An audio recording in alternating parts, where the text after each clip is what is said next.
मित्रांनो, जर तुम्ही माझ्या चॅनलवरती आज नवीनच आला असाल तर चॅनलला सबस्क्राईब करून घ्या, कारण अशाच नवनवीन बातम्या तुम्हाला मराठी क्राईम स्टोरीमध्ये पाहायला भेटणार आहे. तरी आधी हा व्हिडिओ संपूर्ण पाहून घ्या. पवनानगरमध्ये अल्पवयीन मुलीवर अत्याचार करण्यात आला. एकाला अटकही करण्यात आली आहे.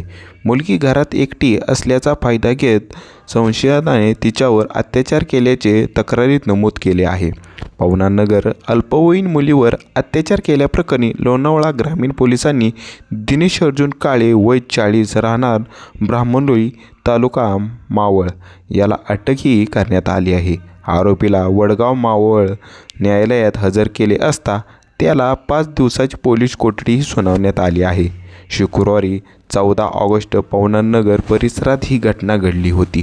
अल्पवयीन मुलगी घरात एकटी असल्याचा फायदा घेत संशयिताने तिच्यावर अत्याचार केल्याचे तक्रारीत नमूद झाले आहे. या प्रकरणी पीडित मुलीच्या कुटुंबियांनी गुरुवारी 20 ऑगस्ट लोणावळा ग्रामीण पोलीस ठाण्यात तक्रार दिली आहे. पोलीस अधीक्षक संदीप सिंग गिल, अपर पोलीस अधीक्षक डॉक्टर शुभम कुमार यांनी लोणावळा उपविभागीय पोलीस अधिकारी गजानन टोपे यांच्या मार्गदर्शनाखाली 2 तपास पथके तयार करण्यात आली होती. पोलिसांनी आरोपीचा शोध घेऊन त्याला अटकही केली आहे. आरोपीविरुद्ध पोस्को अंतर्गत गुन्हा दाखल करण्यात आला आहे. आरोपीला 21 ऑगस्ट रोजी वडगाव मावळ न्यायालयात हजर करण्यात आले आहे. न्यायालयाने 5 दिवसाची पोलीस कोठडी सुनावली आहे.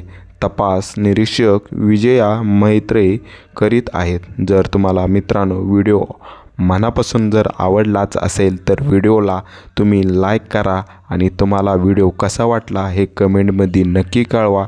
आणि जर तुम्ही माझ्या चॅनलवरती आज नवीनच आला असाल तर मित्रांनो तुम्ही चॅनलला सबस्क्राईब करून घ्या, कारण तुम्हाला ह्या चॅनलवरती अशाच बऱ्याच बातम्या, रोमॅन्टिक बातम्या, क्राईम, अशा बरेच काही बातम्या तुम्हाला ह्या चॅनलवरती रोज मिळून जातील. तर व्हिडिओ पाहिल्यास व्हिडिओला लाईक करा आणि कमेंटमध्ये नक्की कळवा व्हिडिओ कसा वाटला आणि चॅनलला सबस्क्राईब करायला मित्रांनो विसरू नका. धन्यवाद मित्रांनो. थँक्यू.